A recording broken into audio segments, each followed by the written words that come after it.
Assalamualaikum sobat-sobat menikmat alur film. Kali ini kita akan mengalur film seru dengan adegan pertarungan yang epik dari seorang wanita yang berprofesi sebagai assassin yang tak pernah gagal dalam menghabisi targetnya.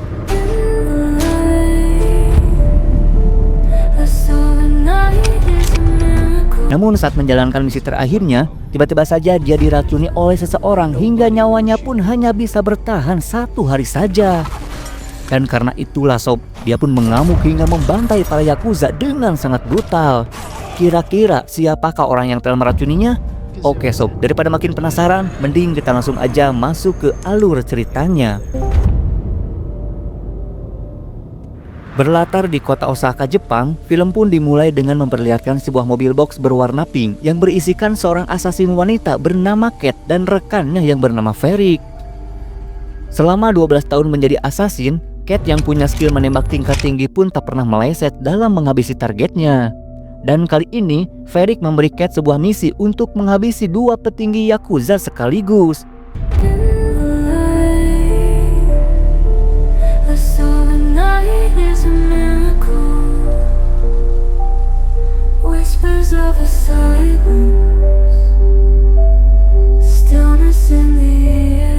Alright, let's dance. Dan sesampainya di lokasi tempat pertemuan kedua petinggi Yakuza itu, Cat pun langsung turun dan bergegas menuju tempat strategis dengan menghabisi 2 penjaga di sana.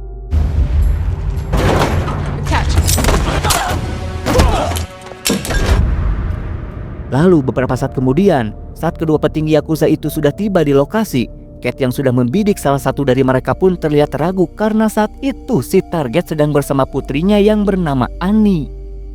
Karena tidak ingin menembak di depan anak-anak, saat itu Cat sempat meminta untuk membatalkan misinya. Namun karena Ferik terus mendesak, akhirnya Cat pun dengan terpaksa menembak targetnya saat itu juga.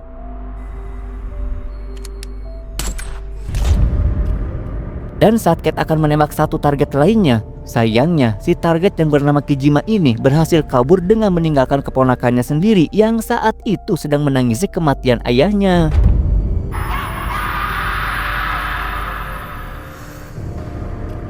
Melihat Annie yang sedang menangis di depan jasad ayahnya itu, Cat yang seolah mampu merasakan kesedihan Annie pun terlihat tampak menyesal hingga dia pun memutuskan untuk menunda misinya dalam memburu Kijima.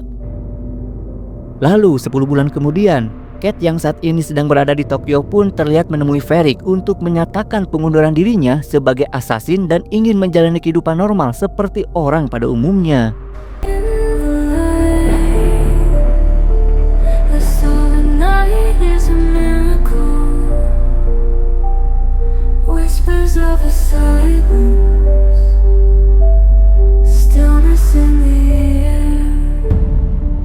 Ferik yang menyadari jika keputusan Cat ini didasari atas peristiwa 10 bulan yang lalu, mengatakan jika sebenarnya dia pun tidak tahu kalau si target akan datang bersama putrinya. Ferik juga meminta Cat untuk menuntaskan misinya terlebih dahulu, yaitu menghabisi Kijima sebelum dia pensiun. Sebagai assassin profesional, akhirnya Cat pun bersedia memenuhi permintaan Ferik dan bersiap untuk menghabisi Kijima. Lalu saat Cat berada di sebuah bar hotel tempat dia menginap, tiba-tiba saja seorang pria bernama Stephen menghampirinya dan mengajaknya berkenalan. Dan setelah perkenalan itu, mereka berdua pun lanjut mengobrol di dalam kamar hotel. Saat Stephen di kamar mandi, Cat sempat melihat kartu identitas Stephen yang beralamatkan di sebuah tempat bernama Shibuya. Dan tak lama kemudian, Cat pun mendapatkan pesan dari Ferik untuk segera menuntaskan misinya tepat jam 11 malam ini. Seketika itu, Cat pun segera pergi meninggalkan Stephen. Singkat cerita, setibanya di lokasi yang sudah ditentukan oleh Ferik, Cat pun segera bersiap untuk membidik targetnya. Namun saat hendak menembak Kijima, tiba-tiba saja kepala Cat mengalami pusing yang sangat hebat hingga tembakannya pun meleset dan hanya mengenai lengan Kijima saja. Report. Seasonal. Report. Closed. Window is closed. Seasonal. Report.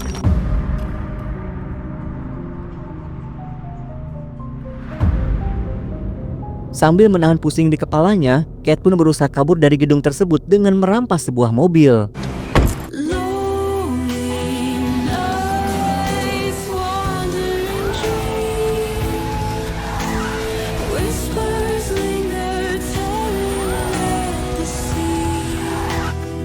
Lalu saat Kate sedang melaju dengan kencang, tiba-tiba saja dia kehilangan kesadarannya hingga mobilnya pun mengalami tabrakan hebat.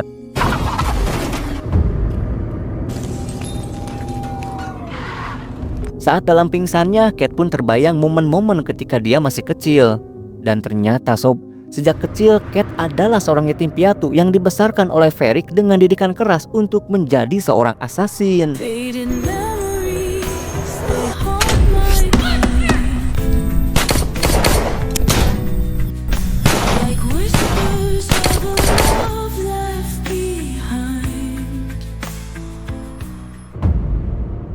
Lalu ketika Kate terbangun di rumah sakit, dokter yang merawatnya pun memberitahu jika tubuh Kate telah terpapar radiasi dari zat kimia berbahaya bernama polonium. Dokter pun menjelaskan jika seseorang tersentuh zat polonium atau menelannya, maka dengan cepat zat itu akan merusak kulit dan juga organ dalam tubuhnya. Dan berdasarkan analisis dokter, Kate hanya bisa bertahan kurang lebih 24 jam saja. Setelah mendengar penjelasan dokter tersebut, Kate pun menyadari jika orang yang telah meracuninya adalah Stephen yang merupakan pria yang baru dikenalnya. Kate menduga jika Stephen telah mencampurkan zat polonium ke dalam minumannya. Kate yang mengingat alamat tempat tinggal Stephen pun seketika itu juga berusaha kabur dari rumah sakit untuk menuntut balas. It's boring, it's dull, it's Steven. Hey,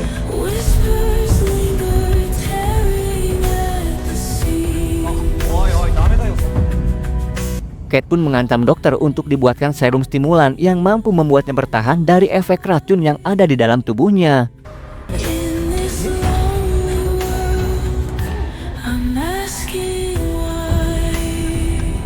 Singkat cerita, sesampainya di apartemen Stephen, Kate pun langsung menghajarnya dan menanyakan kenapa Stephen meracuninya. Ternyata sob, Stephen terpaksa meracuni Kate karena dia diancam oleh seseorang bernama Sato. Sato adalah pengelola sebuah klub malam sekaligus anak buahnya Kijima. Merasa jika Stephen melakukan itu karena sedang diancam, Kate pun melepaskan Stephen dan segera menemui Varric untuk memberitahukan kondisinya.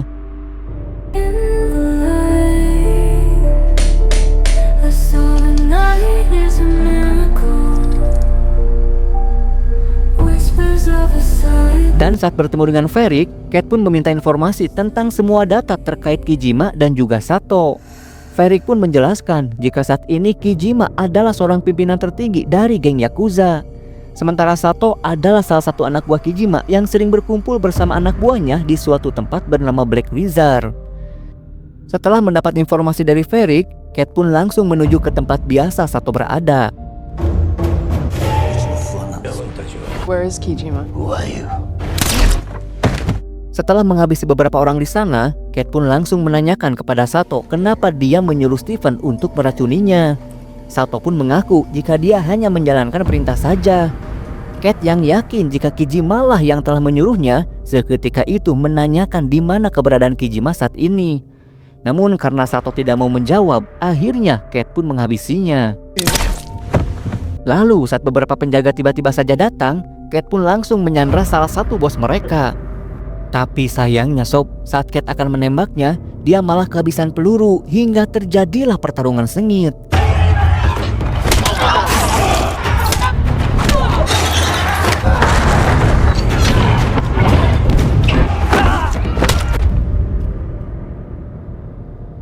Kemudian Kate pun menanyakan keberadaan Kijima kepada salah satu penjaga yang tersisa.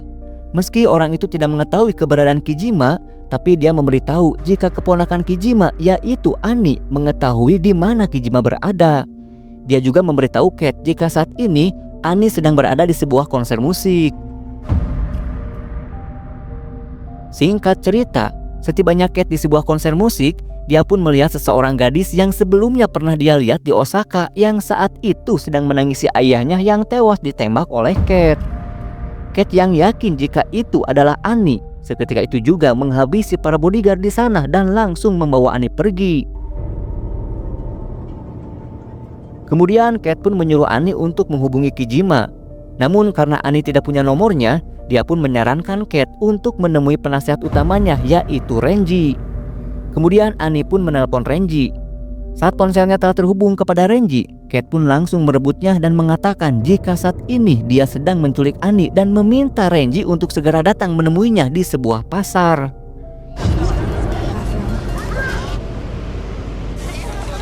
Kemudian Kate pun membawa Annie ke toilet untuk mempersiapkan diri. Setelah mengubah penampilannya, Kate pun mengikat Annie di dalam toilet tersebut. Sementara di tempat lain, seseorang yang bernama Renji terlihat sedang memerintahkan bawahannya yang bernama Shinjo untuk segera membebaskan Annie. 座れ。お前本当に分かってんのか。あのめいっ子に何があったら。はい、レンジさん。 Singkat cerita, saat Shinjo bertemu dengan Kate, anehnya Sob, Shinjo tidak sedikit pun menanyakan keberadaan Annie. Dan saat Kate menanyakan Kijima, tiba-tiba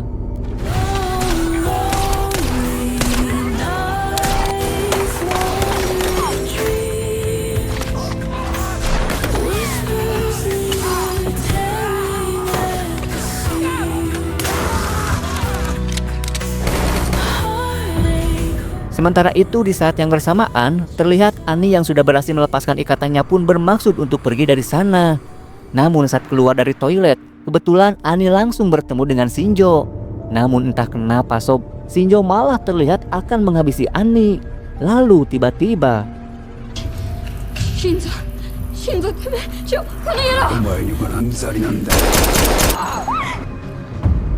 setelah kejadian itu, Kate pun segera pergi meninggalkan tempat tersebut.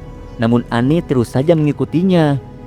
Lalu saat Kate menyuruhnya pergi, Annie pun mengatakan jika saat ini dia sudah tidak punya siapa-siapa lagi. Bahkan keluarganya sendiri pun berniat untuk menghabisinya. Dan karena tidak tahu lagi harus pergi kemana, Annie pun memilih untuk mengikuti Kate.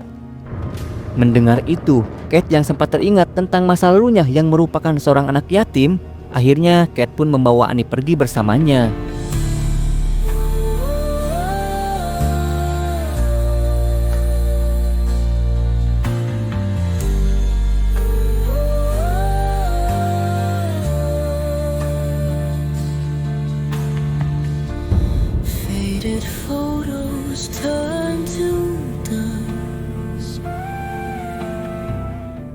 Setibanya di sebuah minimarket, Annie pun membelikan pakaian ganti untuk Kate. Karena kaos yang digunakan Kate sudah banyak terkena ceparatan darah. Kemudian Annie pun menjelaskan jika saat ini Renji telah menggantikan posisi ayahnya yang tewas ditembak seseorang saat dia berada di Osaka. Annie tidak tahu jika Kate lah orang yang telah menembak ayahnya. Kemudian Annie yang sudah memutuskan untuk mau membantu Kate menemukan Kijima, saat itu mengajak Kate untuk pergi menemui asisten pribadi Renji yang bernama Jojima. Sesampainya di sana, Annie pun mencoba mengelabui penjaga dengan berpura-pura minta tolong. Dan saat Annie berhasil bertemu dengan Jojima, tiba-tiba saja Kate pun datang dengan menodongkan pistolnya. Lalu saat Kate menanyakan keberadaan Renji, tiba-tiba You made it to me what you must.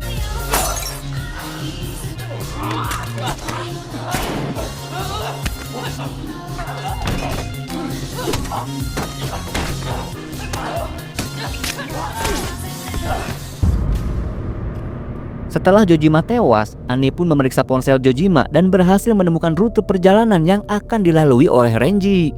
Seketika itu mereka pun langsung bergerak untuk menemukan Renji.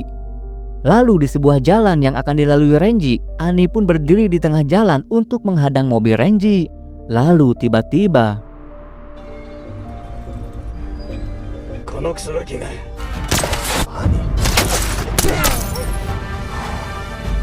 kemudian Kate pun langsung menanyakan keberadaan Kijima kepada Renji. Renji pun mengatakan jika saat ini Kijima sedang berada di suatu klub malam milik keluarga. Namun Renji tidak tahu di mana tempatnya. Untung aja Sob, Annie tahu tempat itu hingga mereka pun segera pergi ke sana. Saat di perjalanan, Kate pun menelpon Ferik dan melaporkan jika dia sudah mengetahui keberadaan Kijima. Kate juga meminta Ferik untuk datang menjemput mayat Kate karena umurnya hanya tinggal beberapa jam lagi.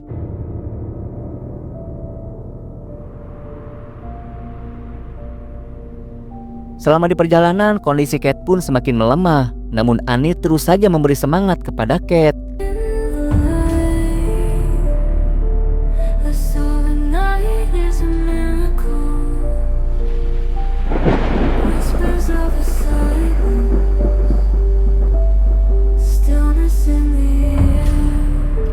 setibanya di lokasi yang dimaksud, Kate pun menyuruh Annie pergi dan memintanya untuk melupakan semua kejadian yang dia alami hari ini. Karena menurut Kate, Annie masih punya kesempatan untuk bisa menjalani kehidupan normal seperti anak-anak remaja pada umumnya. Sebelum memulai aksinya, terlebih dahulu Kate pun menyuntikkan stimulan ke dalam tubuhnya. Lalu saat Kate berhasil menemui Kijima, Kijima pun mengatakan jika Kate sedang dimanfaatkan oleh seseorang yang bermaksud untuk menguasai kepemimpinan Yakuza. Sedangkan kejadian di Osaka merupakan awal dari upaya perebutan kekuasaan di Yakuza. Dan terungkaplah sebuah fakta bahwa sebenarnya Renji lah dalang dibalik semua ini. Renji bekerja sama dengan Ferik untuk bisa mewujudkan keinginannya sebagai pimpinan tertinggi Yakuza.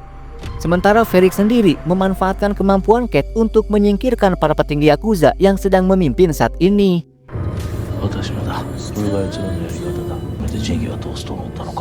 Very, he's 過ちの報いを受けることになる。あのモンゴルと西洋人が一生こき使われて、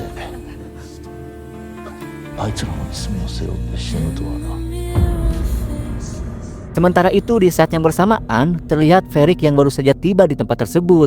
Dan saat bertemu dengan Annie, Ferik pun memberitahu Annie jika orang yang telah menghabisi ayahnya adalah Kate.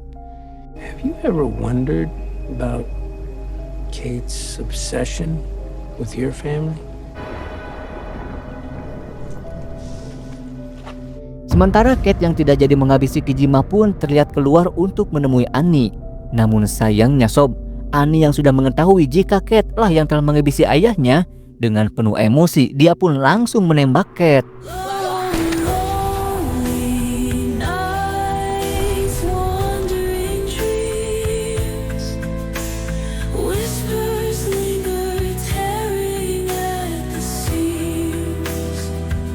Kemudian Annie pun pergi meninggalkan tempat itu bersama Ferik.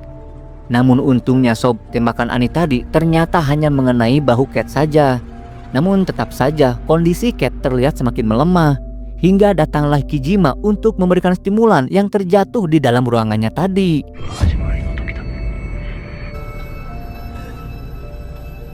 Sementara itu Ferik pun membawa Annie ke tempatnya Renji.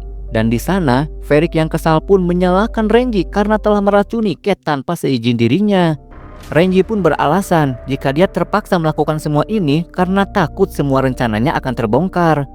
Dan akhirnya Renji pun menyambut Ferik sebagai bagian dari Yakuza. Neither is friendship. You know what you blundered, I blundered. I prefer self-interest. Sementara itu di saat yang bersamaan terlihat Kijima dan juga Kate yang sedang dalam perjalanan menuju markas Renji untuk menjemput Annie. Dan setibanya di markas Renji, ternyata Sob, Kijima mengerahkan seluruh pasukannya untuk menyerang tempat itu.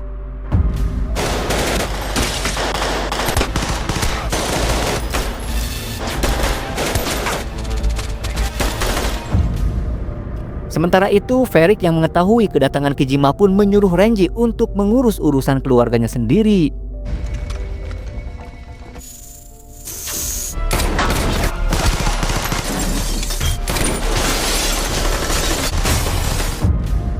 Dan beberapa saat kemudian, Kijima pun berhasil menemukan Renji. Kemudian Kijima pun menantang Renji untuk menyelesaikan masalah ini dengan cara samurai.